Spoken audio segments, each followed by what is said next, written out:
Ya. Muy buenos días a todas y a todos.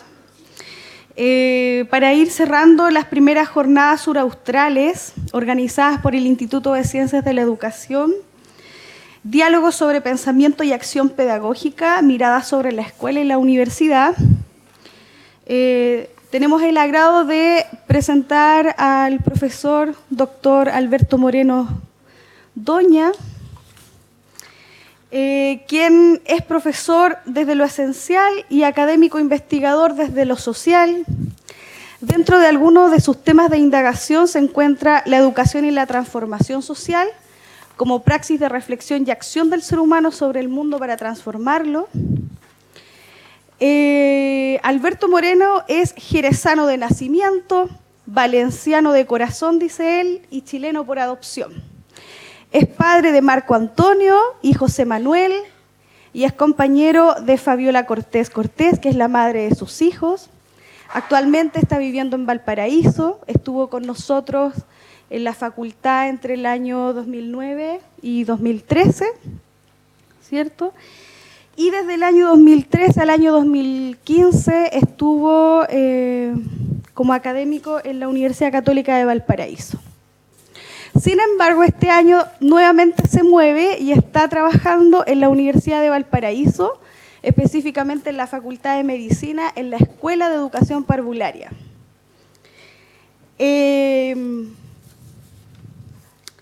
Ha sido profesor en diversas universidades y de diferentes asignaturas. Posee varios artículos publicados en revistas nacionales y extranjeras, cuya temática central es la educación.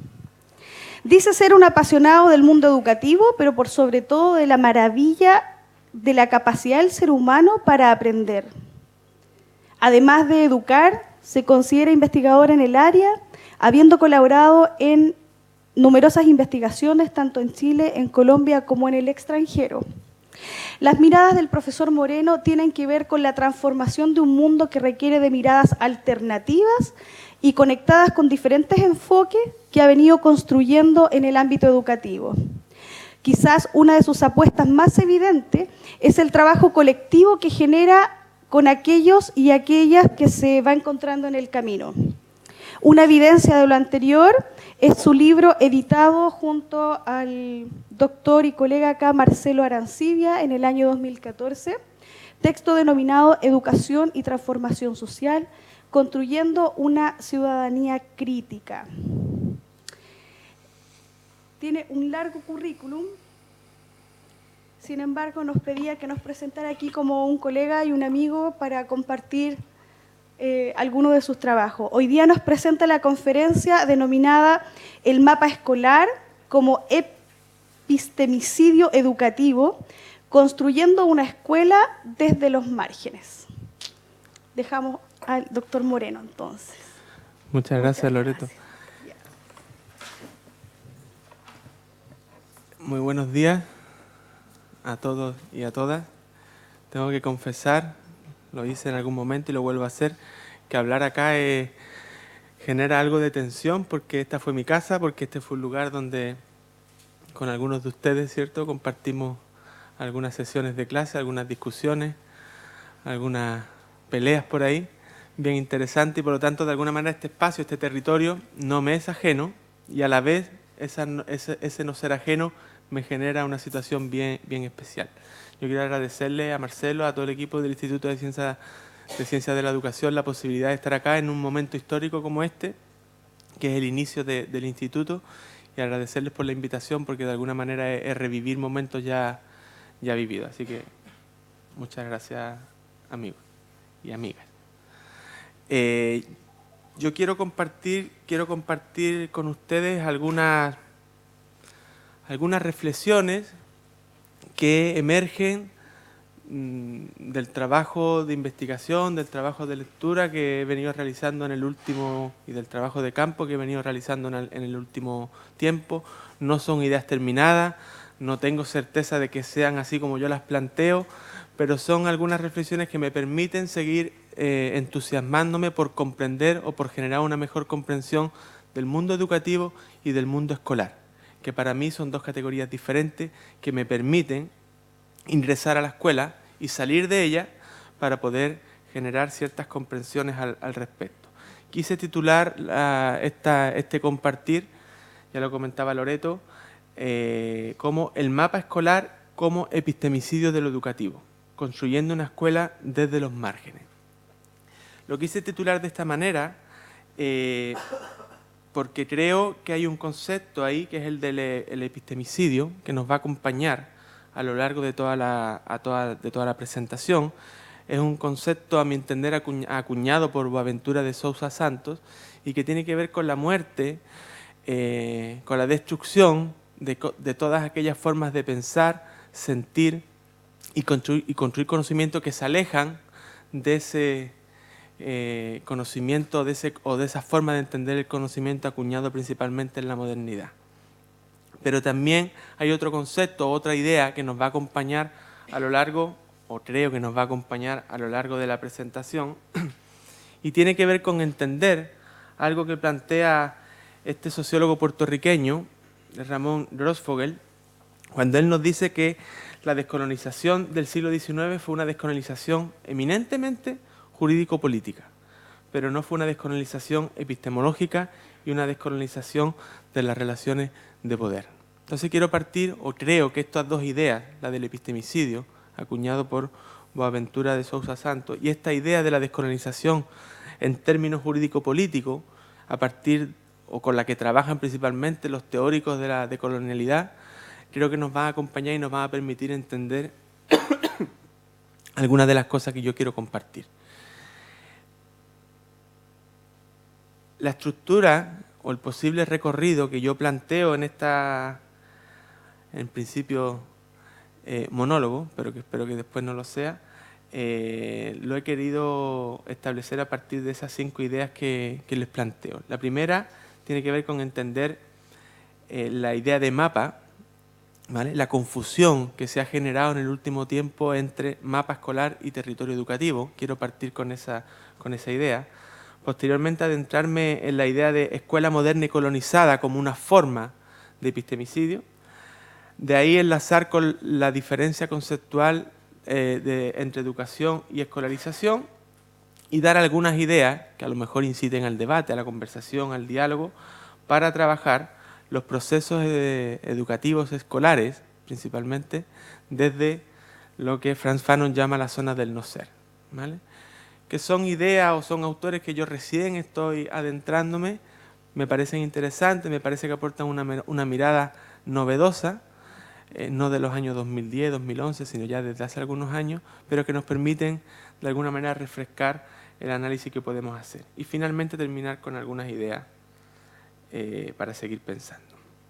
Permítanme leer o comenzar con este extracto de Borges, cuando él nos plantea, dice: en aquel imperio, el arte de la cartografía logró tal perfección que el mapa de una sola provincia ocupaba toda una ciudad y el mapa del imperio toda una provincia. Con el tiempo, estos mapas desmesurados no satisfacieron y los colegios de cartógrafos levantaron un mapa del imperio que tenía el tamaño del imperio y coincidía puntualmente con él. Menos adictas al estudio de la cartografía, las generaciones siguientes entendieron que ese dilatado mapa era inútil y no sin impiedad lo entregaron a las inclemencias del sol y los inviernos. Parto con esta idea porque asumo, pudiendo estar equivocado, que efectivamente desde la teoría pedagógica se ha intentado construir un mapa, unos posibles recorridos por donde dirigirnos en el trabajo educativo al interior de las instituciones educativas, pero ha sido un mapa tan recargado de diferentes elementos que finalmente en lugar de una ayuda para recorrer el territorio son un impedimento y han forzado la construcción de un nuevo territorio que no se ajusta a los sujetos que lo habitan, ¿vale? Esa es una primera idea. Y para dar cuenta de esto, jugando un poco con algunas imágenes, quise obtener algunos mapas, ¿vale? Entonces saqué una foto de una escuela argentina del siglo XIX que tiene ciertas características, como ustedes pueden ver ahí, y asumía desde la ingenuidad que esos mapas, mejor dicho, que esos territorios debieran ir transformándose conforme avanzaba en el tiempo. Sin embargo, cuando uno se va a otro contexto, escuela norteamericana, inicio del siglo XX, observa la siguiente fotografía. ¿Vale? Uno podría decir, hay diferencias. Efectivamente las hay, pero son diferencias mínimas. Pareciera ser que el patrón en general sigue siendo el mismo. Como español de nacimiento, no quería olvidar escuelas españolas de por allá por el año 1933 y me encontré con esa situación. Y por último, acceder a una escuela chilena en el siglo XXI y ver lo que aquí ocurre. Es por eso que yo parto hablando del mapa como territorio y entendiendo esta intención de crear un mapa como una intención estéril. Estéril desde el punto de vista que no nos ha permitido habitar un espacio que se transforma con el tiempo en función de los sujetos que la habitan. Y que además es un modelo de mapa que no ha sido construido en el territorio que todos cohabitamos. Pero pasa algo bien interesante y que tiene que ver con que a pesar de que el territorio no se ha transformado, el mapa sigue llenándose de nuevas exigencias. Exigencias que terminan siendo efectivamente una carga para los profesores, para las profesoras, para los niños, para las niñas y para los apoderados, ¿vale? Y efectivamente o probablemente para otros actores del sistema educativo. Entiendo el mapa algo así como lo que ustedes pueden ver en la siguiente imagen. Al centro vemos la escuela, ¿vale? Con asignaturas varias, no las vamos a nombrar todas, con áreas curriculares, llamémosla como queramos, porque eso ha ido cambiando en el tiempo. Pero nos encontramos otra serie de elementos con las cuales los profesores, los estudiantes conviven en el día a día. Y hoy día podemos encontrar el plan de retención escolar, las habilidades transversales, la colaboración que con las universidades las escuelas tienen que hacer para el tema de las prácticas, los programas de indagación científica. En educación parvularia y en básica en algunos lugares se hace una cosa que se llama programa de corporalidad y movimiento, formación ciudadana, fomento lector, programa de talentos académicos, el proyecto Tablet, ¿cierto?, que está entrando con fuerza, las escuelas deportivas integrales o el programa de convivencia escolar. Todos estos elementos forman parte del mapa con el que profesores y estudiantes conviven cotidianamente.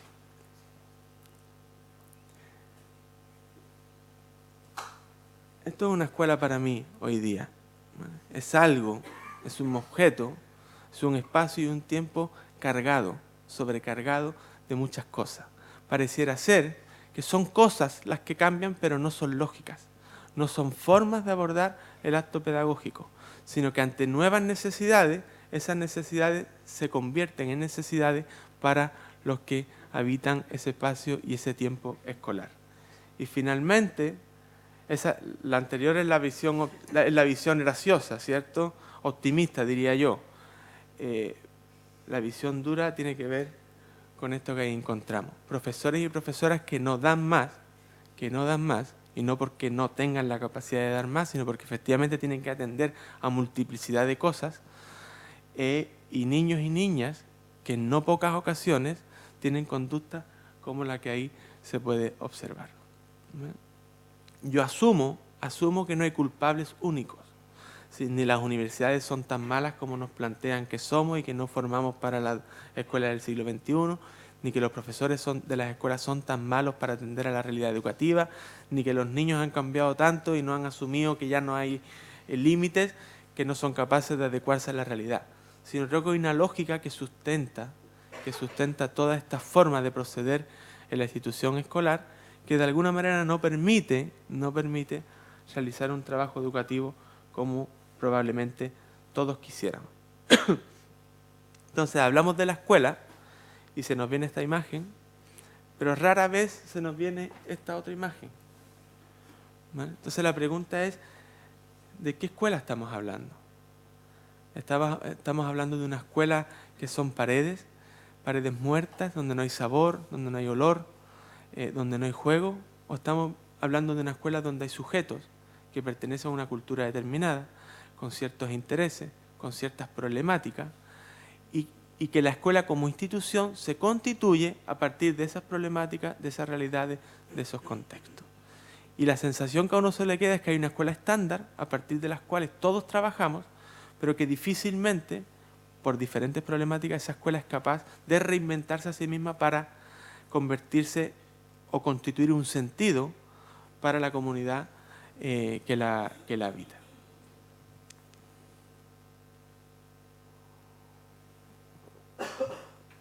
Entramos así entonces a una idea, que es la idea de la escuela moderna y colonizada, que es la escuela que a mi entender aún mantenemos, ¿vale?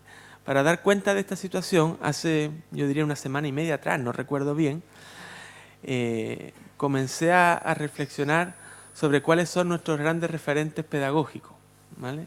No es un análisis muy serio, es un intento de recordar parte de lo que en mi formación pedagógica yo pude trabajar y parte de lo que los alumnos con los cuales trabajo en las universidades o en la universidad también observan cotidianamente. Entonces me di el trabajo de ir anotando en un papel estos grandes referentes pedagógicos, teóricos, desde por allá por el 1500 y tanto hasta la actualidad, ¿vale? Y me salieron algunos nombres bien interesantes.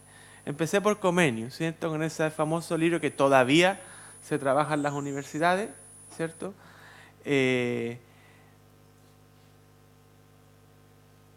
Rousseau, ¿sí? Me imagino que muchos son muy conocidos porque todos los trabajamos todavía. Rousseau, Pestalozzi, ¿cierto? Hay algunos a lo mejor ahora que trabajan en educación parvularia más adecuado al contexto de educación parvularia, pero en general son grandes teóricos de la educación. Froebel, ¿vale? El gran referente de la educación parvularia todavía en el siglo XXI, y está bien, yo creo que realizó verdaderamente un aporte. Pavlov, ¿cierto? Con su perro, que por ahí anda. Ya, cuando hablo, no estoy hablando de referentes pedagógicos desde el punto de vista conservador. No, hay referentes pedagógicos desde la teoría crítica hasta lo más tradicional que se pueda observar. Dewey, ¿cierto? Como un referente también desde el punto de vista de la experiencia. Montessori, ¿vale? Como al menos desde el punto de vista de la teoría que se genera en la academia, todavía sigue siendo un referente muy importante en el ámbito de la educación parvularia, pero no únicamente. De hecho, Chile es un país donde hay muchas escuelas Montessori dando vuelta, incluso en la media se trabaja, en algunos establecimientos se está trabajando con la propuesta montessoriana, lo cual es interesante. Usted tiene experiencia al respecto, ¿cierto? En Valdivia hay un colegio así, o que trabaja con ciertos principios montessorianos, de Crowley.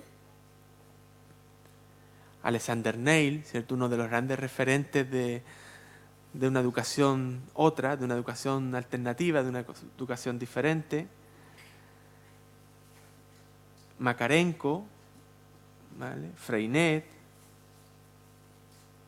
Piaget, ¿vale? Todavía uno de los teóricos relevantes. Vygotsky,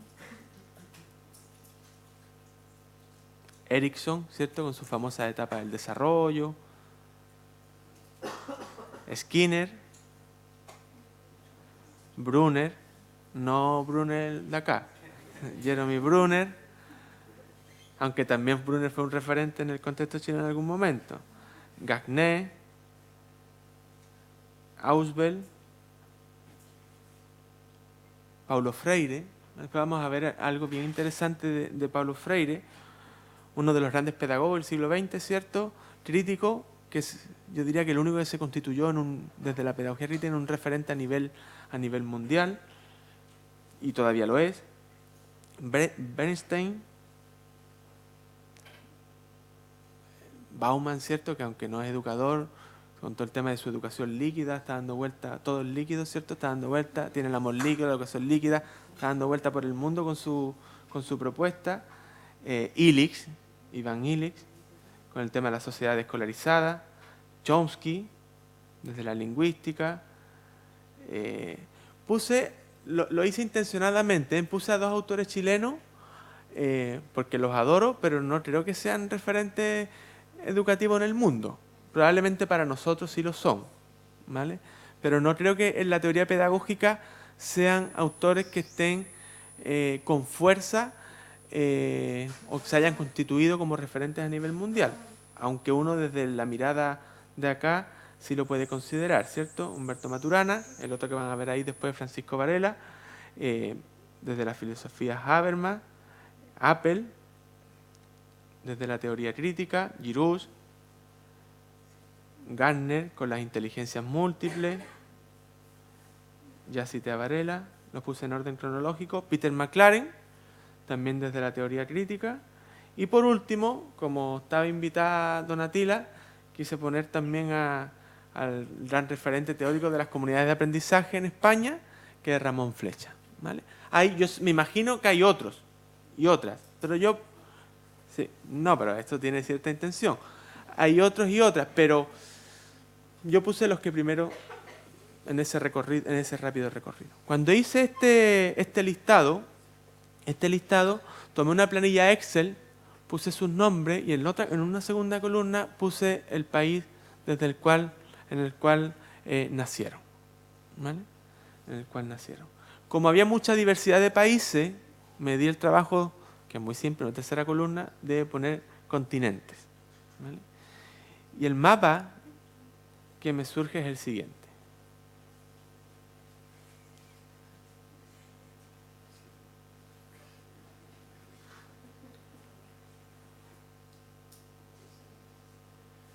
Ustedes dirán, este tiene harto tiempo para hacer tontería. Pero ya que venía acá, tenía que prepararme bien. 19, creo que conté. 19 que están en ese lado. Disculpen que no están específicamente en la zona porque no daba el tamaño, ¿vale? Y saltamos al otro ámbito,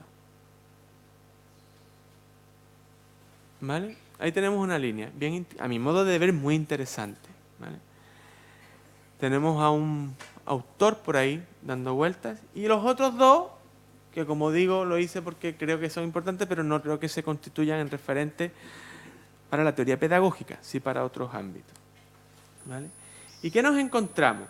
Nos encontramos con lo siguiente: de los grandes pedagogos con los cuales nosotros nos formamos, trabajamos, la mayor parte de ellos son del ámbito europeo y del ámbito norteamericano. Siendo muy buena onda, tenemos algunos pertenecientes a América del Sur, pero si quitamos a Maturana y Varela, nos quedamos con esa imagen, ¿vale? Y lo interesante, a mi modo de entender, o la reflexión que yo me hacía, era cómo es posible que desde este lugar, desde ese lugar y desde aquel lugar no haya teorización pedagógica, o no hayamos sido capaces de leer las propuestas pedagógicas que desde esos territorios se han construido.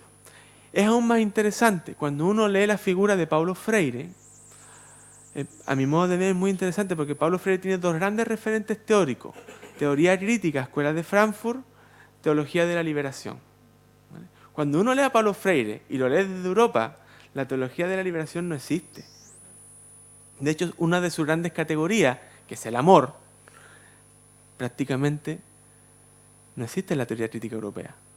Ahora, en el año 2005, creo, un libro gordito que saca Kincheloe con Peter McLaren, ¿en qué estamos? Creo que el año 2009, ahí recién algunos autores dicen, pareciera ser que se nos olvidó algo. Es un libro sobre pedagogía crítica, que se evalúa a sí mismo. Pareciera ser que se nos olvidó algo, ¿vale? Pero puros europeos, efectivamente, ¿vale? Con esto no estoy haciendo una apología de que ahora no tengamos que contar con estos grandes autores, ¿vale? Pero es muy extraño pensar una escuela chilena del siglo XXI desde una teoría pedagógica en la que no hay mujeres, o prácticamente no hay mujeres, no existen mujeres, no hay indígenas, no existen los indígenas que hayan teorizado, sí existen los indígenas que hayan teorizado, no los consideramos nosotros, y donde no hay hombres que no sean blancos. Yo ayer lo planteaba: blancos, heterosexuales, capitalistas y patriarcales. Pareciera, desde ahí está hecha la teoría pedagógica. Y desde ahí, yo no tengo respuesta, por favor, desde ahí una invitación, o al menos la invitación que yo me estoy haciendo en el último tiempo, a empezar a mirar la teoría pedagógica y las escuelas desde los propios territorios que habitamos habitualmente. No quiero decir con esto que teóricos como Giroux no tengan razón en lo que están planteando, pero esa razón debe ser revisitada, debe ser reformulada en los territorios que nosotros trabajamos cotidianamente.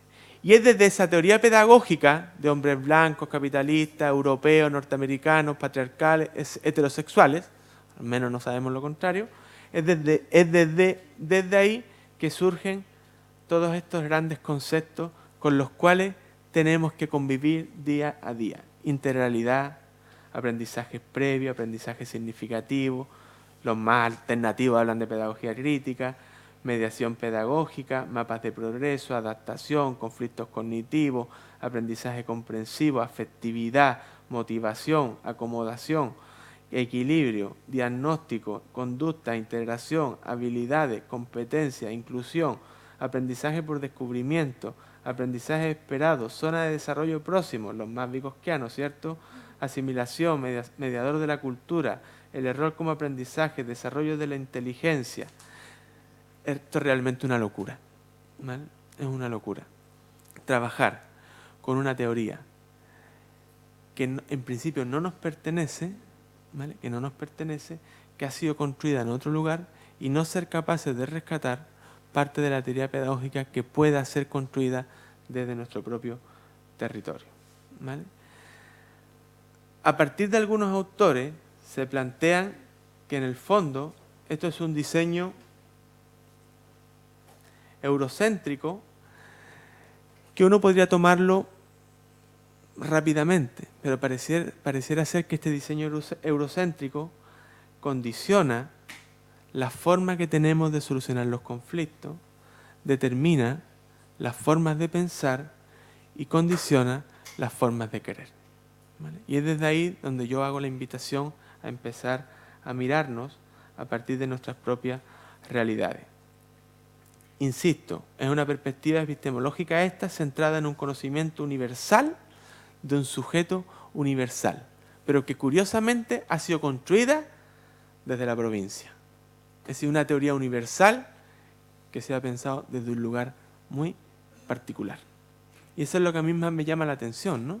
Cómo pensamos en esa abstracción de sujeto, que es un sujeto único, grande, que equivale a cualquier contexto, desde una teoría que ha sido construida desde una particularidad muy relativa cuando uno ve el mapa del mundo en su totalidad. Ese sujeto universal es ese sujeto blanco, heterosexual, capitalista y patriarcal que yo les planteaba, y el gran problema radica en que esos diseños se exportan a otras partes del mundo como la solución a los problemas de ese otro mundo. Yo ayer quedé y quedamos, yo creo, gratamente sorprendido porque prejuiciosamente cuando yo vine a escuchar a Donatilla, yo esperaba que me iban a hablar de las comunidades de aprendizaje, ¿vale? Y yo ya venía con toda mi onda eurocéntrica, le iba a tirar todo encima, y efectivamente yo creo que ella ha hecho un trabajo realmente espectacular porque ella, claro, toma algunas ideas que son relevantes y que hay que rescatar, pero la ha llevado a un contexto muy particular, que es el contexto de las escuelas donde ella trabaja cotidianamente con unos profesores particulares, con unos estudiantes en concreto, ¿vale? Por eso yo ponía ahí el tema de las comunidades de aprendizaje como ejemplo, que es uno de los problemas que están teniendo las comunidades de aprendizaje y que ayer lo hablábamos, que es que finalmente la idea se ha expandido a otros territorios, como la solución a todos los problemas educativos de los diferentes países. Están en Brasil, están en España, llegaron a Chile, van a empezar a establecer convenios con el ministerio y probablemente,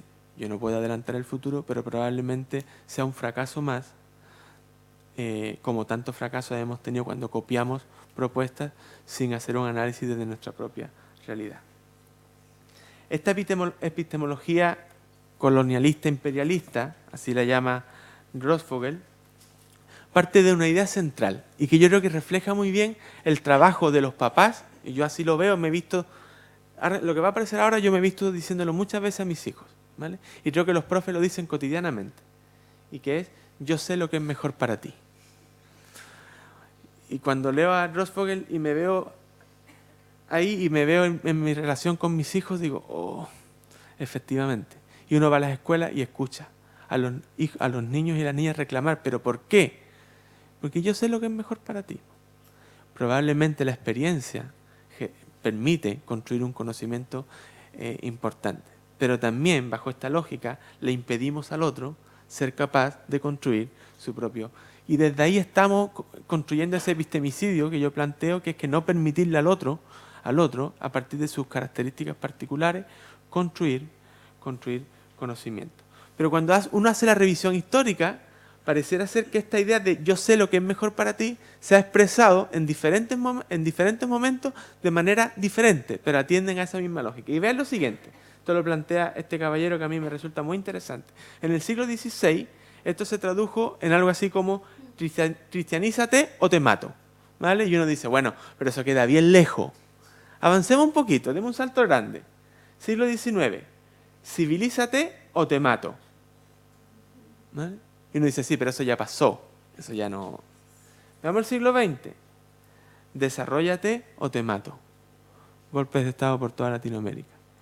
Y cuando uno lee el Brasil de hoy, el Venezuela de hoy, la Cuba de hoy, es la misma idea, pero democratízate o te mato. Es decir, finalmente, terminamos matando, en términos metafóricos o en términos reales, terminamos matando a todos aquellos que se alejan de ese modelo eurocéntrico norteamericano, ¿vale? Y probablemente, yo no lo sé, lo tiro para la discusión, en las escuelas, a lo mejor es muy fuerte lo que voy a decir, en las escuelas terminamos matando a todos aquellos y aquellas que se nos plantean desde una territorialidad diferente a la que nosotros consideramos como legítima, ¿vale? Y esa es mi gran preocupación, mi gran miedo, como planteaba ayer, y mi gran angustia profesional por no tener respuesta para aportar en esta situación. Esta epistemología colonialista, imperialista, occidentalizada, ¿voy bien de tiempo? ¿Sí? Parte de una idea que ya hemos trabajado mucho o que hemos hablado mucho, que es la lógica dualista, pero que en los términos de Enrique Dussel, ¿vale?, esta lógica dualista él la plantea en términos de civilización y barbarie, ¿vale?, en el sentido de todos aquellos que se alejen de ese modelo, finalmente están cayendo en la barbarie. Y por lo tanto esa idea de civilízate o te mato tiene mucho sentido.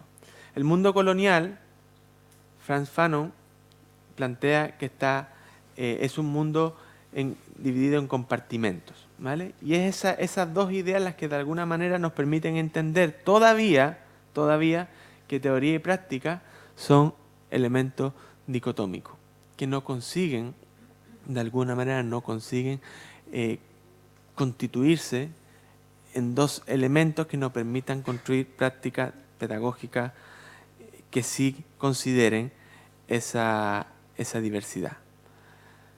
Afortunadamente hay situaciones particulares que se escapan, ¿vale?, que se escapan de esta dicotomía, pero la generalidad uno todavía escucha en las universidades a los estudiantes decir eso es pura teoría y no me sirve para la práctica, ¿vale? Y yo ayer en la charla, y la anoté porque me quedé pensando en el panel que tuvimos en la tarde, me quedé pensando en esta dicotomía entre teoría y práctica y puse algunos ejemplos. Y para mí hay dos ejemplos que ayer lo relataba, tienen mucho sentido. Y es, por ejemplo, lo que ha ocurrido con la ley de la madre tierra y desarrollo integral en Bolivia, que hasta donde entiendo es el único país del mundo que le da derecho a la madre tierra, ¿vale? Pero que a la vez Silvia Kusikanski, que como planteaba ayer es una socióloga activista aymara, ella hace una crítica muy fuerte a la lógica desde la cual esta ley se ha ido trabajando, porque ella plantea que cuando los seres humanos le damos derecho a alguien o a algo, ese alguien o ese algo debe tener voz para decidir sobre esos derechos. Y lo que ocurre en Bolivia, según esta señora, es que efectivamente se declara explícitamente los derechos de la madre tierra, pero cuando hay que hacer algo en la madre tierra, no se le pregunta a la madre tierra. Y lo que ella plantea, que para mí es el ejemplo claro del monopolio epistemológico, es que no pueden entender, en este caso los políticos u otros actores, no pueden entender que la madre tierra también habla. porque entender eso es salirse de la lógica epistemológica en la que están insertos. Es decir, no sería ilógico, sería irresponsable ir a preguntarle a un chamán qué es lo que quiere la Madre Tierra, porque el chamán no puede hablar por la Madre Tierra. Sin embargo, nosotros, los adultos, sí podemos hablar por los niños. Y eso hace que los derechos de la infancia finalmente se terminen constituyendo también en una declaración de buenas intenciones, pero no en una operacionalización que le da voz y voto a esos niños, a esas niñas. En términos pedagógicos, yo rescato una experiencia que para mí rompe con esa no corresponsabilidad en los derechos de niños y niñas, y es la experiencia de... se me fue. El italiano, se me fue. La ciudad de los niños, de Francesco Tonucci, ¿vale? De Francesco Tonucci, porque para mí de alguna manera rompe con esa lógica. Es permitir la gestión de una municipalidad, ¿vale? Es permitir que la decisión que se hace en ese ayuntamiento, en esa municipalidad, para tomar decisiones en cómo habitar y cohabitar el espacio de una ciudad, sea tomada por niños y por niñas. Entendiendo que la forma, el lugar desde donde esos niños y esas niñas conocen es muy diferente al lugar desde donde nosotros conocemos. Y por tanto requerimos de una ciudad que se adecue a esa realidad infantil. O sea, no es solo preguntarle a los niños, sino es darle la posibilidad de tomar decisiones en relación a cómo ellos y ellas quieren vivir. Entonces yo creo que hay excepciones, pero que la generalidad no nos permite respetarla.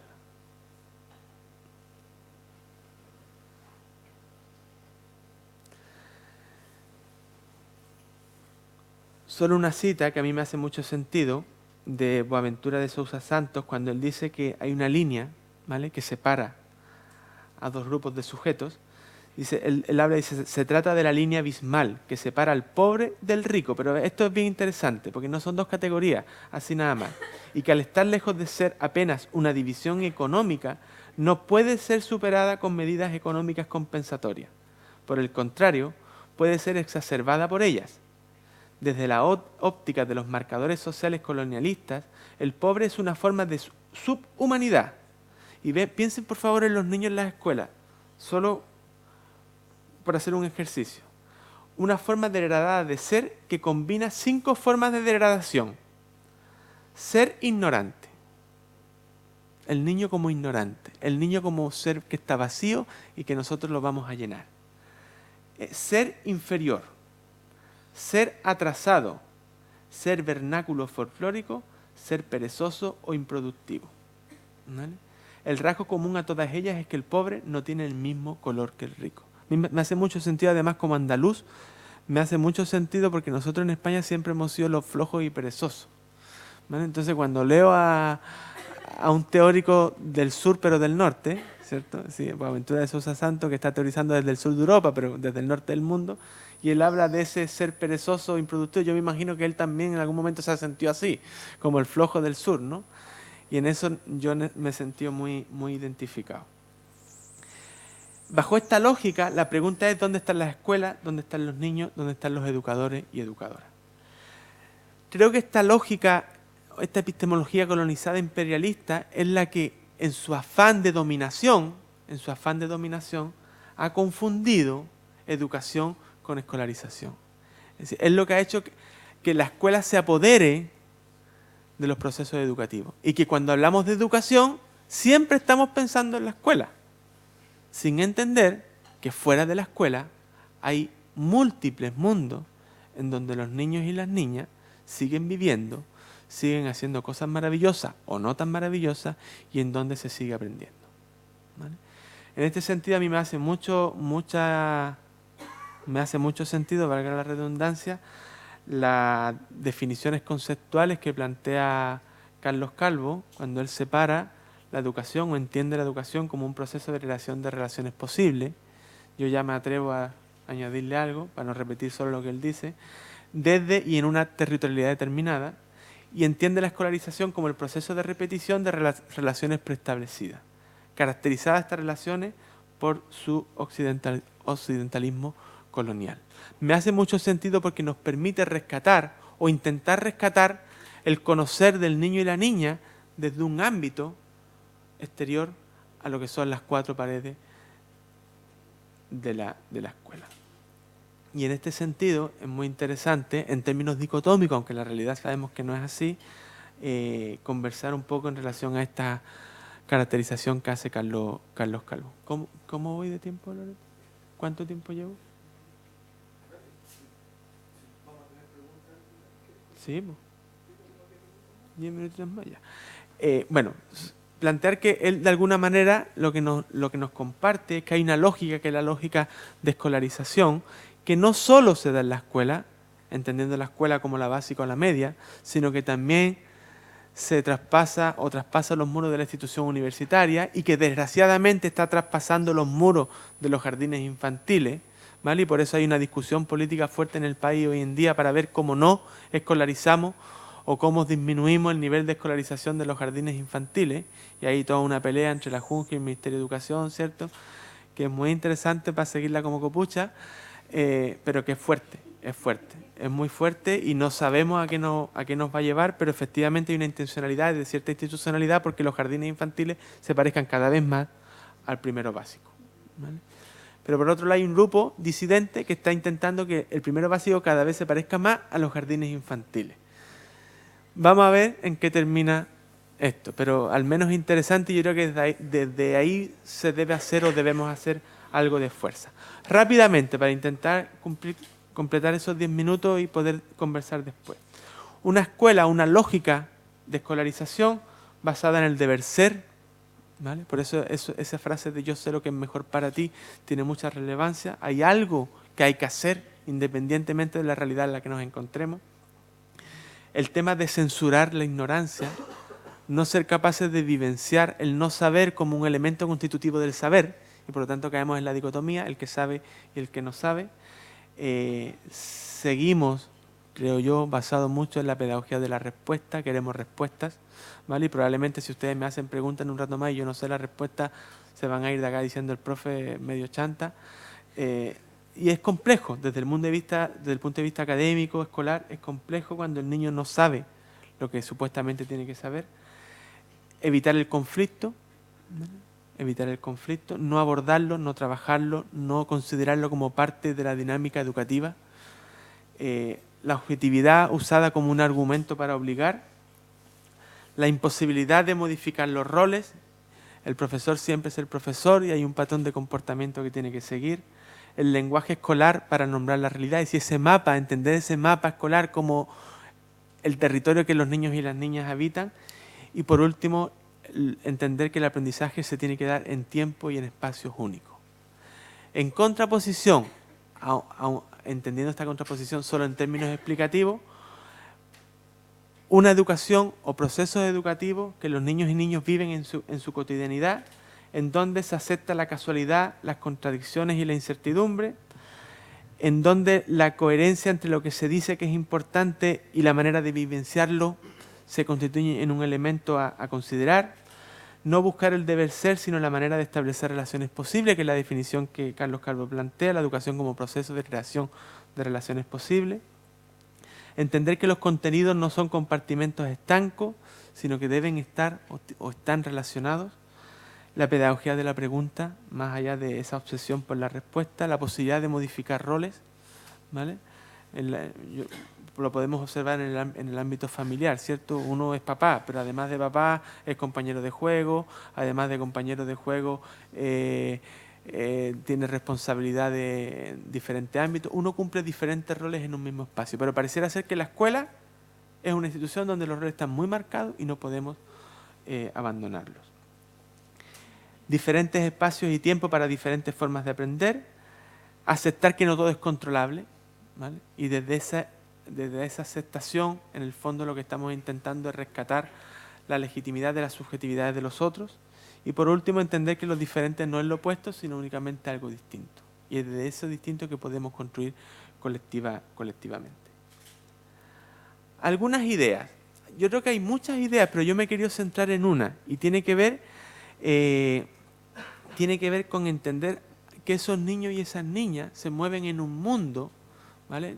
Esto no lo dice Frantz Fanon, sino que yo hago un uso totalmente libre de alguna de sus ideas para dividir el mundo de la zona del ser y la zona del no ser. Yo planteo que los niños están viviendo hoy día en esa zona del no ser, en una zona donde no hay reconocimiento de su humanidad como sujetos. Y creo que hay ahí un elemento, no el único, pero un elemento importante a considerar para ser capaces de construir una teoría pedagógica que rescate el saber de los niños y de las niñas. Esta idea yo creo que tiene consecuencias metodológicas. Y la principal consecuencia es la de estar junto y no pensar sobre. Es decir, los niños no están para pensarlos. Los niños están para convivir con ellos en espacios y tiempos pedagógicos, ¿vale? Yo creo que desde ahí podemos empezar a tirar algunas líneas directrices. Hay un elemento en esta contextualización que es relevante, que es el tema de la pedagogía de la pregunta, ¿vale? Es cómo a través de la pedagogía de la pregunta yo soy capaz de conocer, de reconocer la humanidad del otro y desde ese reconocimiento obtener la posibilidad de empezar a construir ciertos saberes. Solo algunos ejemplos y solo a modo de ilustración, ¿vale? Yo rescato el diálogo con algunos niños y niñas que me permiten al menos cerrar esta conferencia e invitarlos a que conversemos. Son diálogos con niños y niñas que a mí me parecen bien interesantes. Voy a leer. Dice Andrés, de 4 años.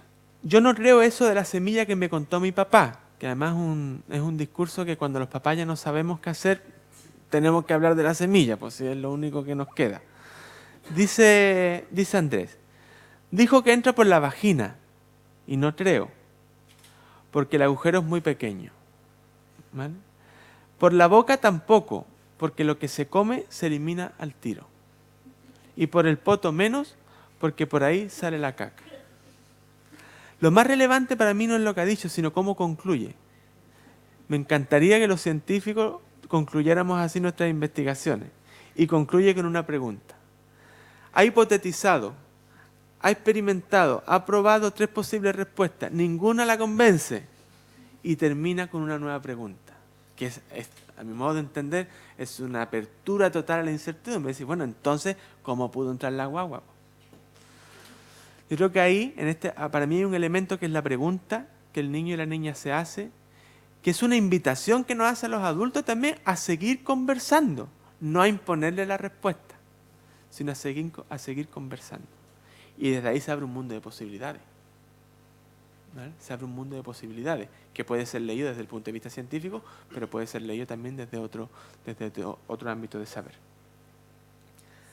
Javier, 5 años. ¿Vale? La situación es la siguiente. Un grupo de niños, Javier y otros niños, se encuentran y Javier tiene que ir a hacer una cosa y los niños le piden que se quede. Entonces le dice el grupo de niños, quédate jugando con nosotros. Y dice Javier, no puedo, tengo que ir a ensayar. Le dicen los otros niños, ¿y qué haces allí? Y le dice, Javier, tengo que bailar samba. Se ríen. ¿Vale? Y dice, bailar como las niñitas, ¿vale? Le dicen los niños.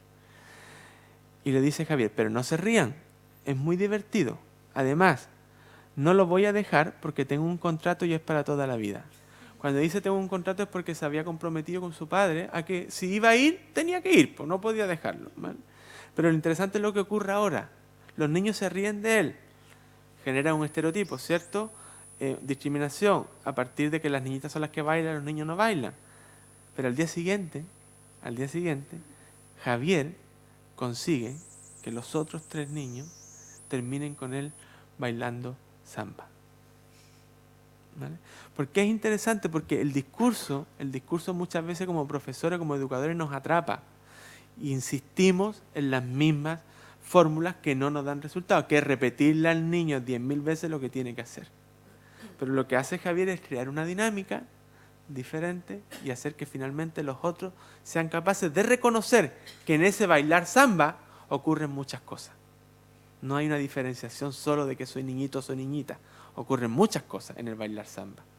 Y es esa invitación que Javier hace, desde donde yo también creo que podemos construir algunas cosas. Son solo ejemplos, ¿vale?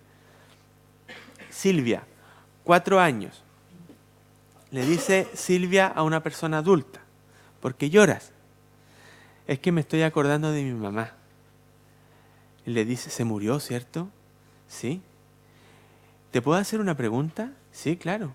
¿Ella murió de asesinato, de suicidio o de muerte natural? Y le dice la adulta, ¿qué más te da, vos? Si al final la muerte es igual, ¿o no? ¿O hay alguna diferencia? Y vean el tremendo análisis que hace Silvia. Claro que hay diferencia. La muerte natural no tiene solución. Ni siquiera puedes ir al médico. Pero las otras dos se pueden solucionar. Entonces, 4 años, no tiene 25, tiene 4 años. Y está analizando una situación, está comparando, está estableciendo una diferenciación entre diferentes formas de morir. ¿Vale? Y por último, Marcos, 5 años, en una conversación, dice, papá, ¿por qué en lugar de que en el líder se compren cosas, no se hace trueque?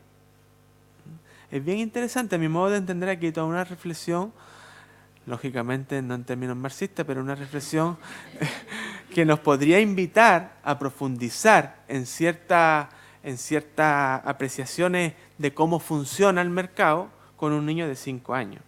Entonces, ¿por qué preguntas eso? Sí, porque si fuera así, yo podría tener todos los juguetes que quiero y no necesitaría dinero. ¿Vale? ¿Y por qué crees tú que eso pasa? Porque quizás la gente quiere tener más y más dinero. El tema de la lógica de la acumulación, maravilloso poder reflexionar eso con un niño de 5 años. ¿Y quién podría haber tomado esa decisión? Dice el rey, porque él quiere tener más y más y más. ¿Vale? Termino con una décima de Violeta Parra, cuando ella nos plantea, semana tras semana transcurre mi edad primera. Mejor ni hablar de la escuela, la odié con todas mis ganas. Del libro hasta la campana, del lápiz al pizarrón, del banco hasta el profesor. Y para mí esto es lo importante porque yo no estoy en contra de la escuela, todo lo contrario. Pero yo creo que aquí está la clave. Y empiezo a amar la guitarra y donde siento una farra, allí aprendo una canción. Muchas gracias.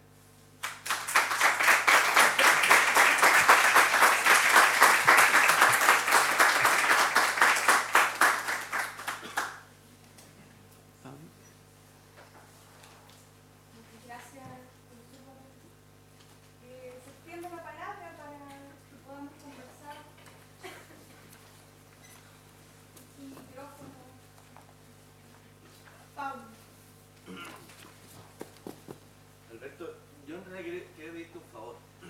Escuchándote, bueno, y como tantas veces te he escuchado con atención y asombro y placer, quería que compartas con toda esta anécdota, desde mi punto de vista, en múltiples dimensiones, a partir de las cuales nosotros podríamos conversar sobre lo que nos expone, digamos, pero hay una dimensión que básicamente política, que es asumir nuestro papel en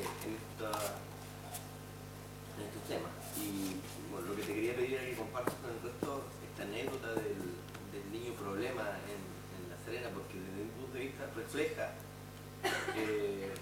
cómo se van modelando ciertas prácticas por un lado, y por otro refleja también la esperanza de que hay mucho por hacer, que en actos simples también hay mucho por hacer. Y eso te quería pedir que compartas. La de Paramio. Esa, ¿no? Ya, pero lo voy a compartir.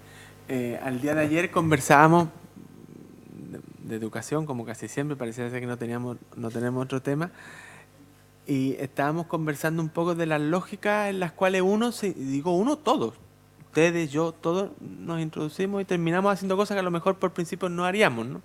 Entonces le contaba a Pablo una anécdota en una escuela en La Serena, concretamente en el colegio de, que a lo mejor usted ubica, el colegio Pierrot.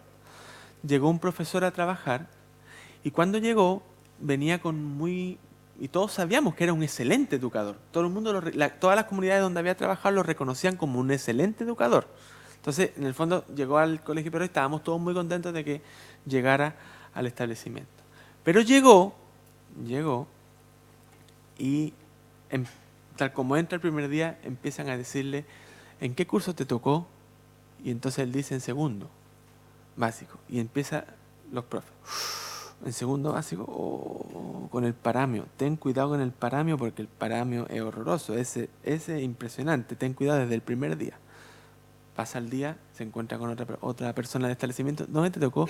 En segundo básico. Uy, segundo básico con paramio. Menos mal que te toca a ti, porque así yo me liberé de esa situación. Pues ese sí que es malo, po. Segundo básico, segundo básico. Tanto fue así que el profesor, él cuenta después, ¿no? Pero empezó a sentirse con miedo de paramio, po. Empieza a tener miedo de un niño de segundo básico. Y su pensamiento fue, el que pega primero, gana.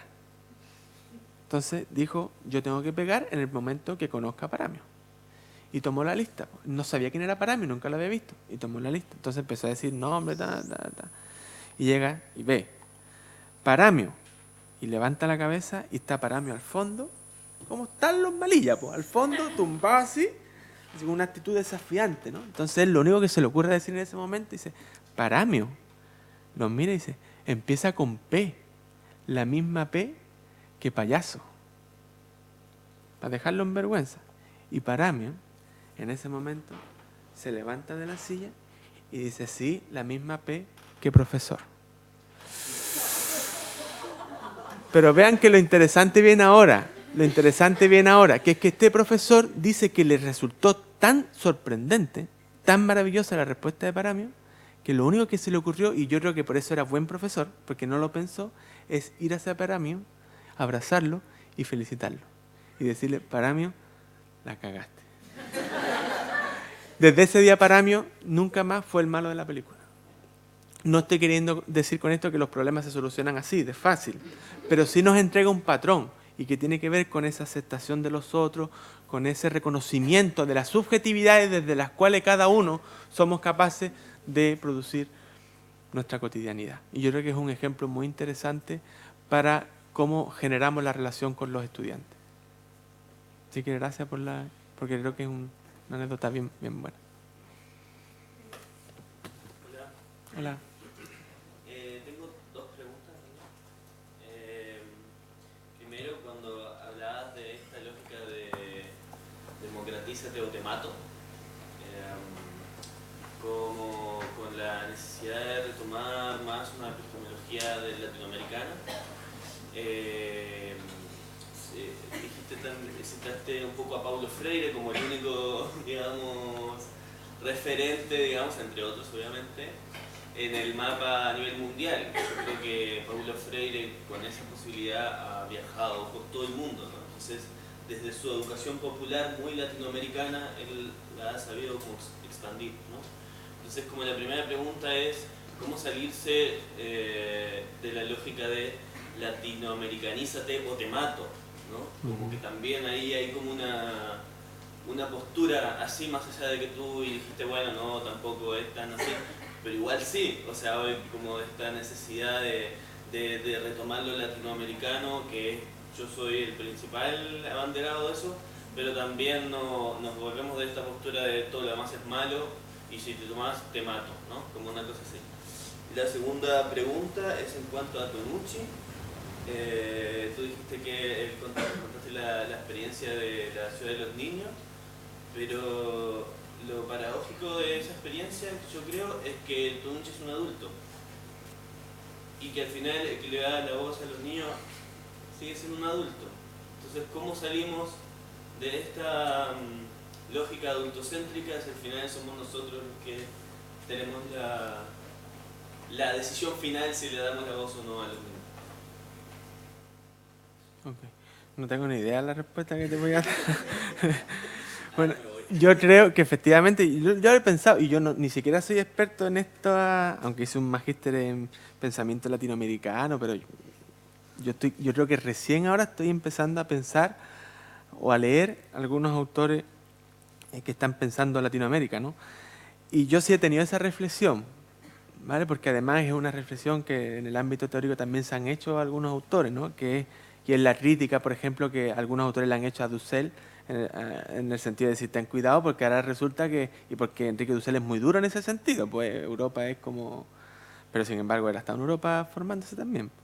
Entonces, bueno, yo creo que efectivamente ese es un riesgo que yo no sé cómo se soluciona, pero que en mi caso particular yo creo que uno lo tiene consciente, a lo mejor en la forma de explicarlo uno cae en ciertos comentarios despectivos. En ningún caso es así. Yo creo que efectivamente en Europa hay un... A mí no me molesta, además yo soy español, así que a mí no me molesta la teorización que se hace desde Europa. A mí lo que me molesta es la lógica que permite empoderarse de algo que no fue creado por ellos. Entonces ahí hay un juego, desde el punto de vista de la teoría pedagógica, que yo creo que es interesante, que es cómo rescatando lo que algunos autores plantean desde el contexto latinoamericano, nosotros también podemos, de alguna manera, conversar de igual a igual con esa teoría pedagógica europea. Pero sí creo que hay un compromiso político, en el sentido, y lo voy a poner en términos muy concretos. Por ejemplo, en el ámbito, ayer lo comentaba Donatila, ¿no? Artículos científicos, revistas de impacto, ¿vale? Y en pedagogía, y cito a Silvia Kusikansky. Entonces, digo que hay un compromiso político porque uno sabe que a raíz de estos compromisos uno también puede obtener no los beneficios que quería. Entonces, ¿hasta dónde yo voy a ser capaz de posicionarme políticamente con esta perspectiva? En ningún caso la idea es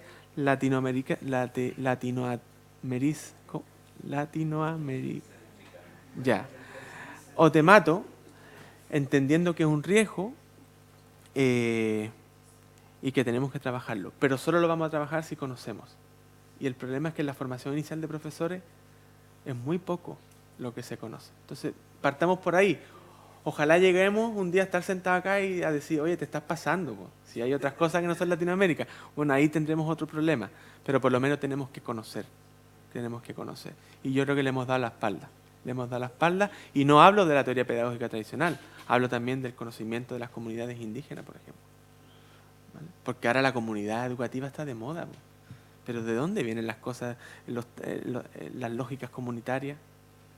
Entonces, poner de moda un discurso que no hemos sido capaces de nosotros, desde las mismas universidades, trabajar, porque las universidades en general, no hablo de esta, que está así, no funcionan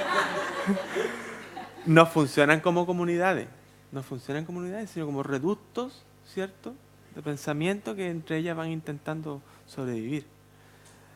Por ahí. Y más difícil aún me lo pones con lo de Tonucci.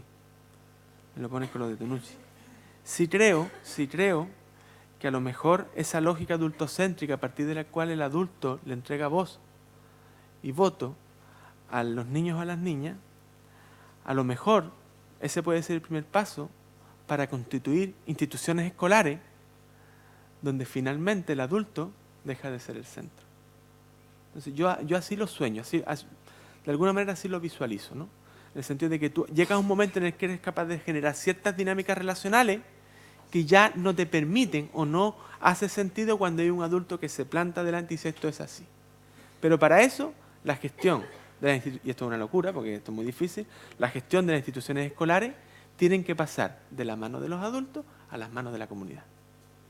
Y por lo tanto, en todos los órganos políticos que haya en la escuela, tiene que haber niños, en igualdad de condiciones que los adultos. Pero imagínate, todavía estamos pensando eso en la universidad, que eso llegue a la escuela, va a ser realmente difícil. Pero yo así lo visualizo, porque claro, efectivamente cuando eso ocurre se generan otras dinámicas, y esas dinámicas ya no permiten que ese adulto se posicione como el que tiene todo el poder para tomar las decisiones. Por ahí. Pero son puras ideas, no tengo la certeza de que efectivamente sean así. Pero sí hay escuelas donde esas experiencias existen. Y yo creo que ahí efectivamente tenemos algunos modelos que son posibles de rescatar. En lo particular, sin conocerla, a mí me interesa mucho actualmente el tema de las escuelas zapatistas, ¿vale? Porque esa lógica del poder, que es una lógica bien diferente a la que nosotros entendemos, ¿no?, donde el director del instituto finalmente él puede hacer o deshacer, aunque sea más democrático o menos democrático, pero las escuelas zapatistas funcionan bajo una lógica del poder algo diferente. No las conozco, pero estoy deseando poder conocerla porque ahí a lo mejor uno encuentra una vía. No sé si te respondí mucho, pero... Acá hay una pregunta más. Asumo la dificultad de que no tengo una pregunta elaborada. En la clase antes de venir, yo les comentaba a los chicos, ni tan en broma, que probablemente tú me vas a hablar del suicidio epistémico, dadas las prácticas reproductivas del cuerpo. Y aquí me vuelvo a impactar porque no nos hablas del suicidio, sino que del homicidio, ¿no? Y me parece terrible. Y más que una pregunta, te comparto mi postura frente a un problema, y es que efectivamente la escuela inicial, los jardines, pre-kinder o como se llamen, debieran ser constitutivos de espacios para avances epistémicos, o sea, generar condiciones de educabilidad que permitan que los niños tengan avances epistémicos y no que haya epistemicidio. Pero por otro lado también visualizo que el epistemicidio puede estar desde la perspectiva chilena, que domina, y es que las escuelas iniciales son espacios de guardería, son espacios de asistencialismo, desde el punto de vista socioeconómico alto, son guarderías, y desde la pobreza, asistencialista, ¿ya? Entonces, me preocupa el epistemicidio en cualquier contexto donde se educan a niños menores de 6 años, y por supuesto que mayores también, pero tú sabes que mi foco está puesto ahí, porque los avances epistémicos serían imposibilitados desde esta lógica asistencialista o clientelar, pero también desde el epistemicidio. Comparto plenamente contigo lo que están planteando. Yo en ese sentido soy un poquito pesimista, porque yo entiendo que al menos desde las políticas públicas se han hecho ciertos avances en términos declarativos, pero hay una realidad, y ahí yo tomo incluso la conversación que tuvimos esta mañana con Loreto y con Ángela, ¿no?, de la situación tan degradante en la que viven las educadoras de párvulo. Es realmente degradante. Degradante desde todo punto de vista. No está hablando solo de sueldo, no es solo sueldo. Entonces es difícil desde esa situación, que yo en términos teóricos lo pondría en la zona del no ser, debajo de la línea abismal de Boaventura, desde ese lugar es muy difícil constituirse en un actor protagónico que permita transformar ese jardín y empezar a considerar que efectivamente desde la infancia hay epistemologías posibles desde las cuales construir teoría pedagógica nosotros, ¿no? Entonces es un elemento que yo creo que a todos nos convoca, a todos, no solo como educadores, también como papá y como mamá cuando vamos a los jardines infantiles. Y uno ve no solo que las condiciones son malas así como hecho objetivo, sino que además viven en una situación de amenaza constante por la pérdida de su trabajo. Y eso, el miedo, yo ayer planteaba el miedo paraliza en muchas ocasiones, ¿vale? Entonces, bueno, yo comparto lo que tú estás planteando y creo que es una veta que tenemos que tomar para trabajar y comprometernos políticamente en ese ámbito. Gracias, Pablo. Primero que todo, Alberto, agradecer la presentación muy evocativa, con bordes muy abiertos, que permite así como entrar por muchas avenidas a lo que tú has planteado. Mi pregunta es una pregunta y en realidad algo que me provocaste, a la luz también de la pregunta de Nico. Es que, claro, efectivamente hay un absurdo, tomando ya, haciendo historia con lo de ayer, hay un absurdo entre hacer equivalente el mapa y el territorio, en términos de que el mapa y el territorio contengan lo mismo, digámoslo así, y que prácticamente hacer un mapa de un territorio a la misma escala y con los mismos detalles sería un absurdo, un absurdo que traicionaría los mismos principios de la cartografía del mapa o del modelado, el lenguaje matemático. Ahora supuestamente eso involucra un ejercicio de simplificación que yo no estoy de acuerdo, porque yo creo que la síntesis es complejización, que el lograr encontrar esto. Entonces cuando tú pones toda esta nomenclatura que aborda, que a la que está expuesta la profesión docente, por un lado parece un absurdo, por un lado parece lo que Borges tensiona, pero por el lado de la academia parece también ser algo relativamente plausible, o sea, ser precisos, ser rigurosos, ser específicos en la naturaleza de cada corriente, cada concepto, lo que quiere y lo que no quiere decir. Y es como algo que hemos heredado de otras ciencias. O sea, tratar de ser, no es lo mismo esta nomenclatura que esta otra, y remite a ciertos elementos y no remite a estos otros. Entonces, por un lado, esta diversidad y esta multiplicidad interminable de nomenclatura y teoría pedagógica, autoras y autores, parece ser necesaria para el ámbito de la academia, pero por otro lado parece ser un contrasentido porque genera un mapa con las mismas características que el territorio. Entonces, ¿cómo abordas esa tensión academicista de reconocer lo específico bajo una supuesta rigurosidad intelectual y por otro lado no llenar? Y lo otro es que más allá de la equivalencia entre el mapa y el territorio, la no correspondencia entre el mapa y el territorio. Y es lo que dudó Nicolás, que quizás es lo que le hemos intentado dar la impronta en nuestros cursos, o sea, no hacer un curso de epistemología filosófica, sino una competencia epistemológica de dudar constantemente de tus principios de observación. Y claro, tú podrías decir, dentro del ámbito de la escolarización, los binarios, las disyunciones, pensar dualistamente, es un error. Pero después haces una tabla donde separas escuela y educación y aplicas un pensamiento binario. O sea, como que luchas contra lo binario desde una lógica binaria.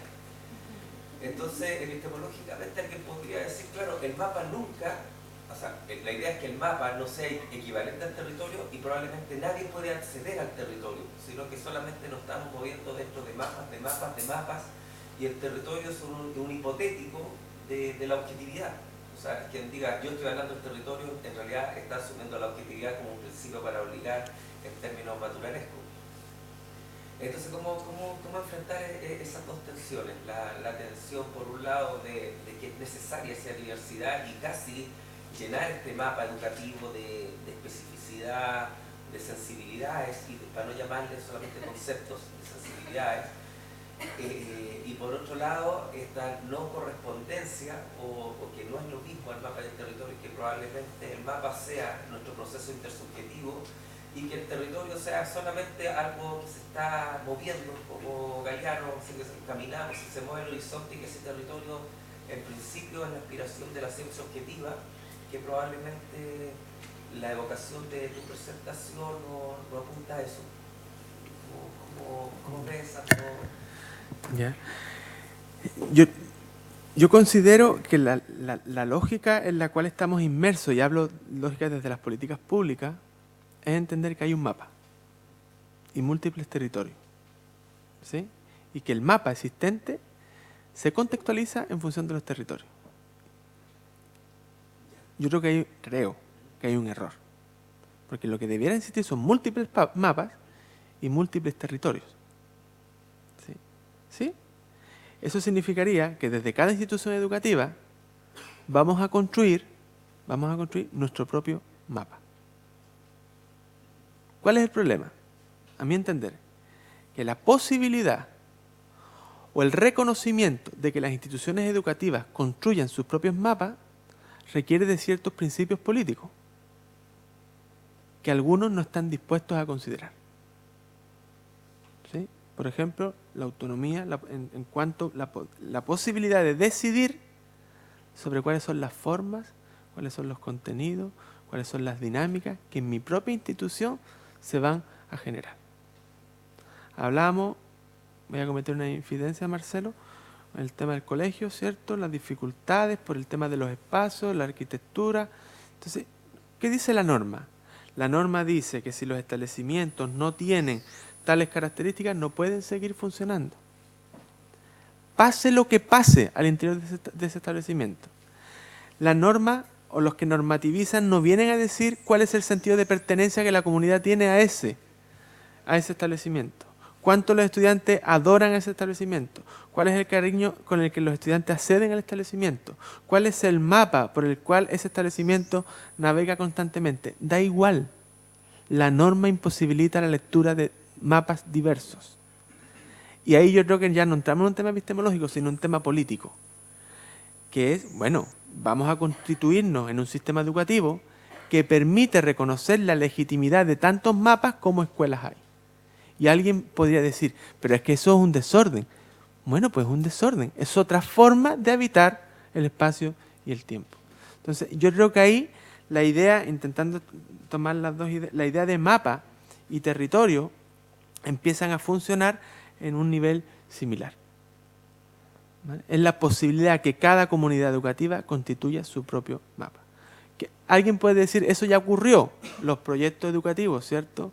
Todos los establecimientos tienen la posibilidad de crear su proyecto educativo de centro. Eso es verdad, pero es que los proyectos educativos, y lo hablábamos de ayer de alguna manera, la posibilidad de construir un proyecto educativo que atienda a mi realidad requiere de ciertas condiciones objetivas para que la comunidad educativa pueda realizar ese trabajo. Pero no hay condiciones. Entonces, como no hay condiciones y tengo que darle respuesta a los que normativizan, finalmente, ¿qué hago? Le tomo el proyecto al Marcelo y lo copio y lo instalo. Salgo vivo, pero a la vez salgo muerto. Y ahí está para mí la paradoja, ¿no? Si salgo vivo desde que le di respuesta, pero salgo muerto porque no tengo nada que ofrecer. Ya no soy yo, ya perdí. Perdí mi territorio y por lo tanto el mapa que construí no me pertenece. Le pertenece a otros. No sé si te respondí, Iván, pero por ahí me fui. Cuando me refería a territorio entendí perfectamente como el contexto en que tú me lo respondiste bacán. Era el territorio como en el sentido epistémico, en el sentido de el mundo ahí con independencia de un sujeto de quien lo interprete. Es como esa distinción lingüística que se hace, no es lo mismo el mapa que el territorio, en el sentido que el territorio es inaccesible, es como el mundo sin observador. Y están los mapas que se hacen sobre un territorio que desde el principio quien pretenda, que hizo el mapa correspondiente al territorio, está teniendo una pretensión de objetividad.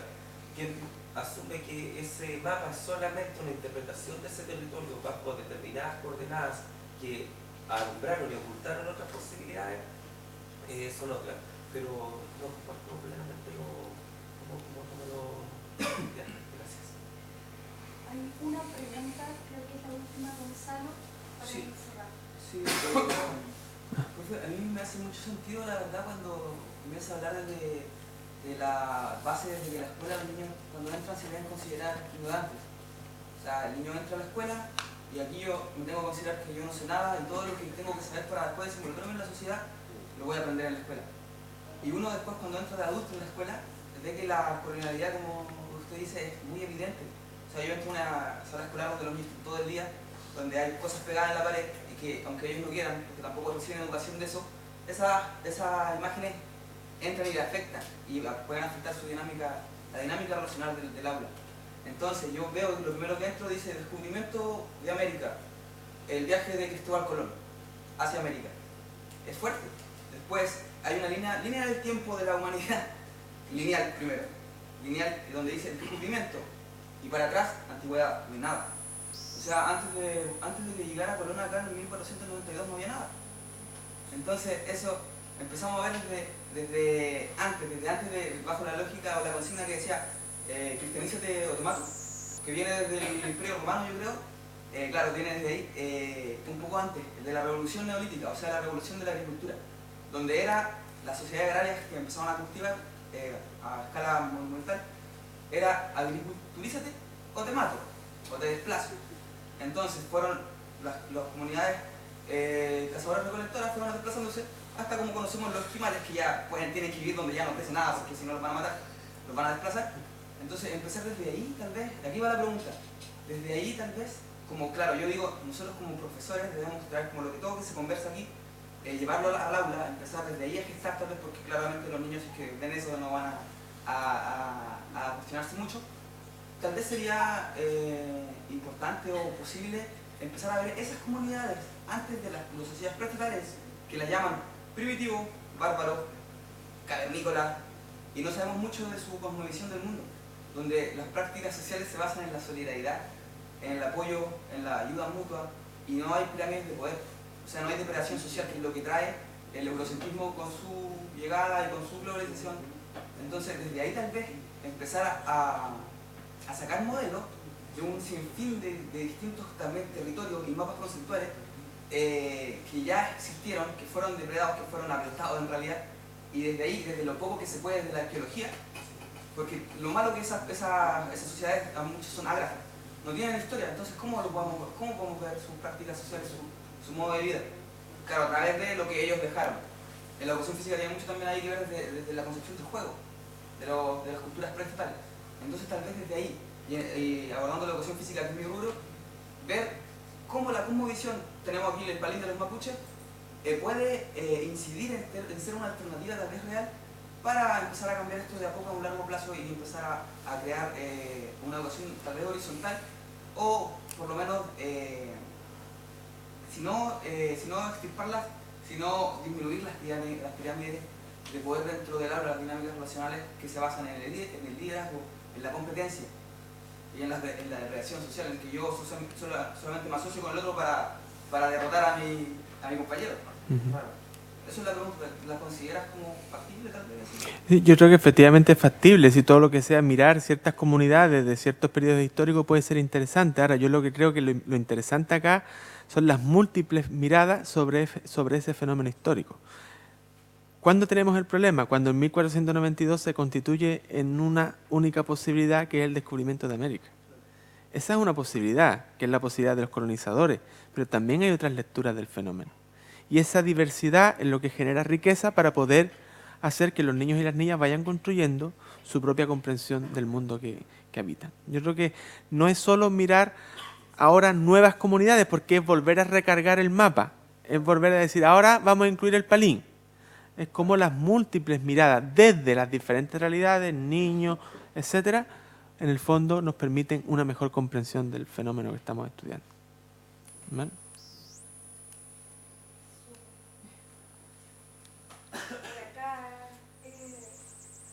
Conversando de la relevancia de estos encuentros, de estos conversatorios y de tantas preguntas que quedaron por ahí quizás dando vuelta, pero al parecer el que quede la pregunta está bien.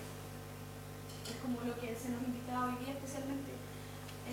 Se agradece, Alberto, tu compañía hoy día y lo que has compartido con nosotros, y también a la profesora que estuvo ayer, ¿cierto?, a Ana Pila, y la presencia de todos los que estamos acá, haciendo comunidad.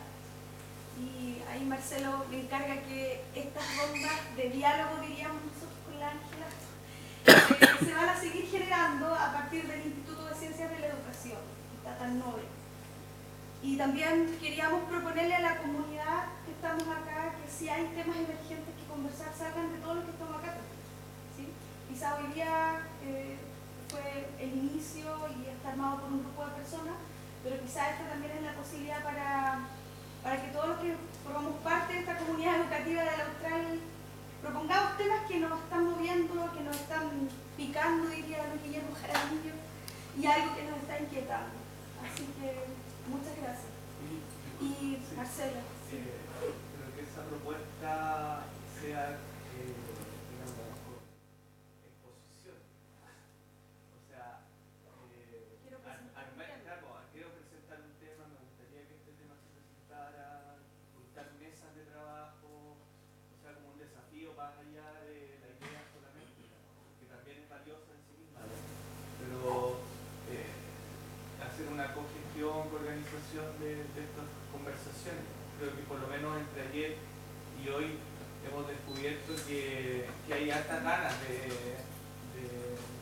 conversar y de discutir sobre estos temas. Ayer el auditorio Félix Bonati, pese a la movilización, estaba prácticamente bien, muy bien de estudiantes, y lo mismo la sala Paraninfo. Hoy día también vemos que la audiencia, a veces yo he venido, no quiero comparar con nadie, pero he venido a otras presentaciones de invitados y hay muy pocas personas. El tema de educación creo que es un tema que la universidad lamentablemente no lo ha puesto todavía como conversación más horizontal, y la idea de esta jornada que hemos creado en el instituto es que sean efectivamente unas jornadas de conversación permanente y con temas que emerjan desde la propia comunidad. Así que los invitamos a pensar en estos temas y a proponer estas instancias de diálogo. Cuentan con el apoyo del instituto para la gestión de la misma. ¿Vale? Gracias a todos. Hacer una cogestión y una